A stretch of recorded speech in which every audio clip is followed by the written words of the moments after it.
Before I became a rabbi in my 20s, I returned for graduate school to my childhood city of Boston.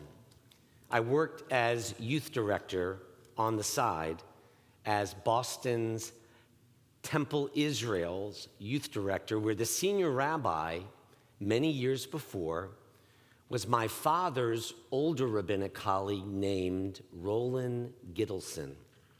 But long before Rabbi Gittleson became that Temple Israel's senior rabbi, he had completed a tour of duty during World War II as one of the first Jewish chaplains in the United States Marine Corps. Rabbi Gittleson was, in fact, the Jewish chaplain with the 5th Marine Division during the invasion of Iwo Jima in the Pacific, and it was he who delivered the most unforgettable eulogy at the dedication of the 5th Marine Division Cemetery on Iwo Jima 77 years ago this week, March 21st, 1945. With the fight for democracy against fascism and brutal dictators like Putin on our minds, and even more, the suffering of the women, men, and children in Ukraine who continue to be battered. On this anniversary of the most famous wartime eulogy ever delivered in any of our lifetimes, I just want to share some of Rabbi Gittleson's words, not only as a tribute to all who served and died and were remembered this week, 77 years ago, but as a reminder to the rest of us, like me, who didn't serve and who too often forget what this nation stands for. We forget our good fortune, our rare good fortune, and why freedom costs more than political sound bites. On that March 21st day, after several chaplains and commanding officers finished speaking their words, Rabbi Gittleson stepped to the podium on the actual soil of one of the battles that stands out among all the rest because of the sheer heroism that was seemingly in every foxhole and behind every rock. Or as Admiral Nimitz said before the battle was over, and I quote, "Among the Americans who served, uncommon valor was a common virtue." The battle was fought on an island whose name none had ever heard of before, Iwo Jima. In 36 days, over 26,000 American soldiers died on Iwo Jima. It was the one and only time that Americans suffered more casualties than defending Japanese in the entirety of the Pacific War. After the battle was over, 3 cemeteries were established on the island, one for each division that fought there. The Marine Division's Protestant chaplain asked his Jewish colleague, Rabbi Gittleson, to prepare and deliver a sermon at the dedication of the non-denominational cemetery. Gittleson worked through the night on his sermon for his fallen comrades. However, the prejudice of the day reigned as some of the other Protestant and Catholic chaplains expressed their concerns that a Jewish rabbi would be delivering a dedication sermon at a mostly Christian cemetery. But when the lead Protestant chaplain, Warren Cuthriel, got his hands on Gittleson's words, he was so moved, he forwarded a copy to those above him, and the power and depth of his words spread, not only at that ceremony, but across the nation. And he began this way, and I quote, "This is perhaps the grimmest and surely the holiest task we have faced since D-Day. Here before us lie the bodies of our comrades and friends, people who until yesterday or last week laughed with us, joked with us, trained with us, men who were on the same ships with us and went over the sides with us as we prepared to hit the beaches of this island, men who fought with us and feared with us. Somewhere in this plot of ground there may lie the individual who could have discovered the cure for cancer. under one of these Christian crosses or beneath a Jewish Star of David, there may rest now an individual who was destined to be a great prophet, to find the way perhaps for all to live in plenty, with poverty and hardship for none. Now they lie here silently in the sacred soil, and we gather to consecrate this earth in their memory. It is not easy to do so. Some of us have buried our closest friends here. We saw these friends killed before our very eyes. Any of us might have died in their places. Indeed, some of us are alive and breathing at this very moment only because men who lie here beneath us had the courage and strength to give their lives for ours. Of them can it be said with utter truth, the world will little note nor long remember what we say here. It can never forget what they did here.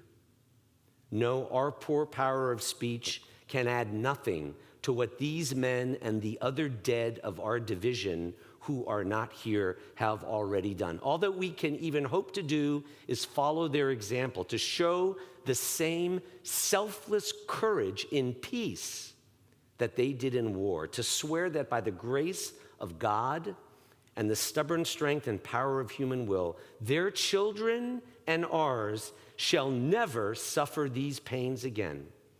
They have paid the ghastly price of freedom.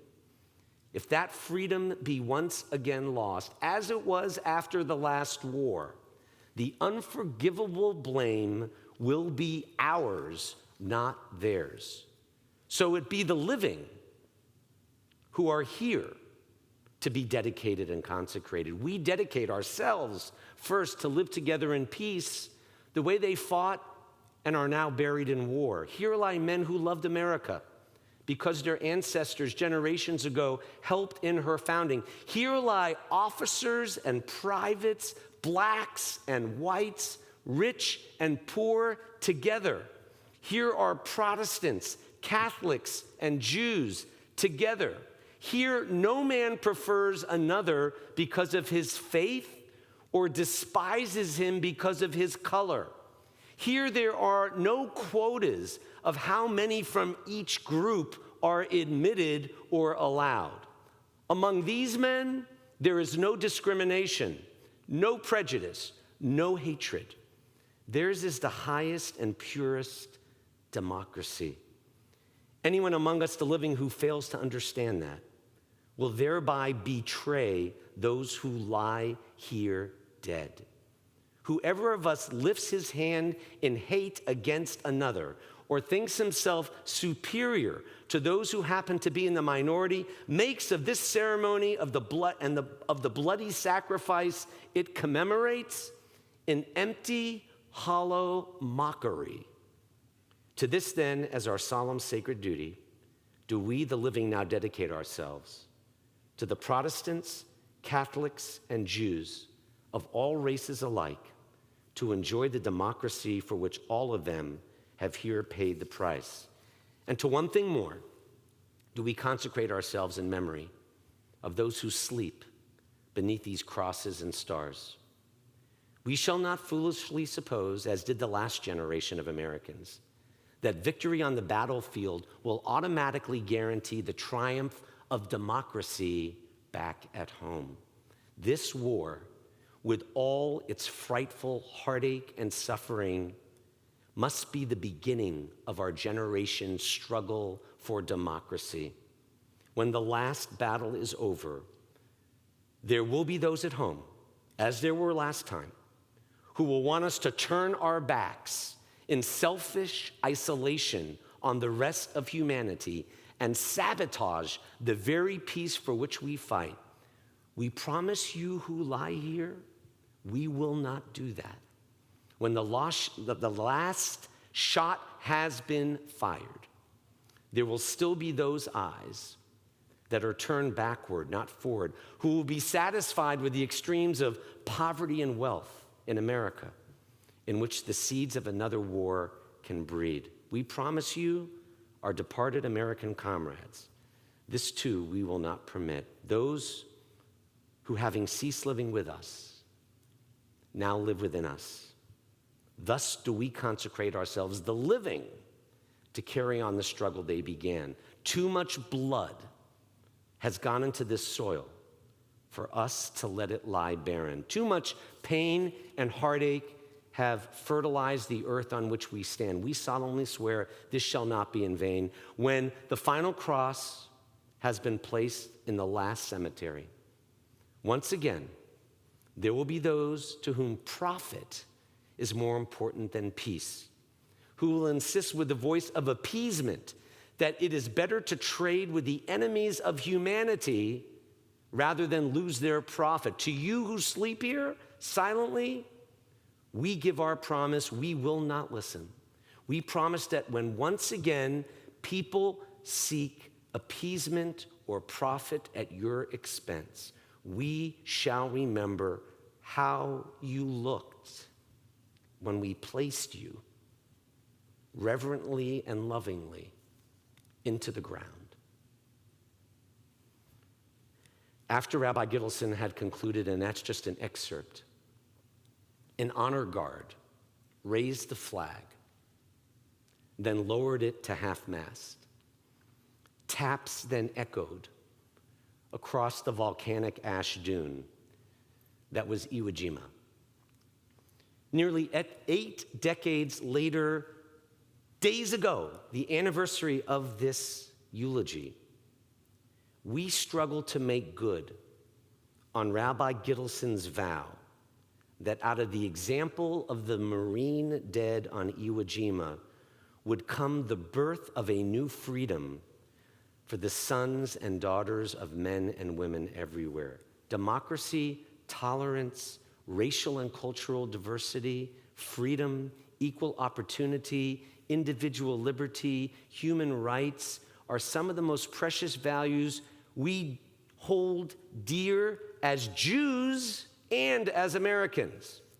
If de Tocqueville was right when he wrote hundreds of years ago that America is great because she is good, then surely she is good because she does not simply talk about values, but because she applies them. Our task as the living who honor the dead in both the United States and a democratic Ukraine being incinerated as we sit here by a savage criminal is to build a nation and world worthy of Rabbi Gittleson and President Zelensky and his people's sacrifice, a nation and world where people are truly free from tyranny, a nation where all peoples are treated justly, fairly, and compassionately for one reason: we're all equal images of God. This is our mandate as a people of God and as a nation, so we are told, under God. If God be fair and just, so must we. If God be loving, good, and generous, so too must we. Judaism is a total exercise in futility if it does not serve at least as our catalyst for improving the world and bringing heaven a little closer to a world on fire and a broken earth. When our biblical prophet once proclaimed, Atem Edai Ne'um Adonai, you are my witnesses, saith the Lord, the Talmud adds that God is really saying that if you are my witnesses, then I can be God. But if you do not act like my witnesses, then I can never be God. It all depends on us, on what we do. This week, only 77 years ago, Rabbi Roland Gittleson of blessed memory told the world exactly that in memory of the thousands who perished on Iwo Jima. Russia's invasion of a sovereign democratic nation is a reminder of what we are still fighting for and what we solemnly swear to live for as Jews from the very beginning of our history. a world of peace and decency, healing and wholeness. Finally, Jewish teaching emphasizes that if that vision is in some way closer to fulfillment at the end of our days than it was at the beginning, then we will have made a difference in this world. Then our lives will have mattered.